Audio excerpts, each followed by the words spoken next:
कारण राष्ट्रीय पर्यावरण अभियांत्रिकी संशोधन संस्था म्हणजे नीरीमध्ये सीबीआय पथकानं सर्च ऑपरेशन राबवलंय।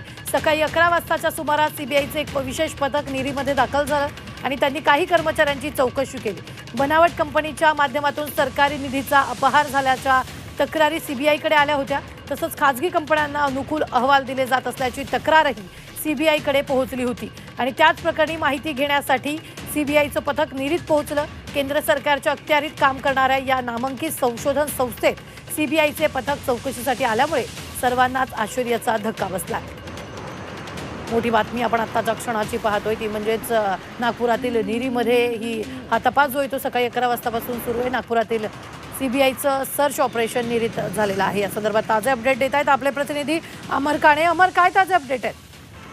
मध्ये आज सकाळी सीबीआयची एक टीम दाखल झाली आणि काही रिसर्चच्या दृष्टीने काही गैरकारभार झाल्याची तक्रार त्यांच्याकडे होती आणि त्या दृष्टीने एक सर्च ऑपरेशन सकाळपासून सुरू आहे। सीबीआयची एक टीम दिल्लीवरनं आल्याची प्राथमिक माहिती आहे। याबाबत कमालीची गुप्तता ठेवण्यात आलेली आहे आणि हे सर्च ऑपरेशन सकाळपासून सुरू आहे। दरम्यान एक टीम जी होती ती अगदी थोड्या वेळापूर्वी नीरीमधून बाहेर पडली आहे आणि अजून एक टीम आतमध्ये असल्याची सुद्धा माहिती आहे।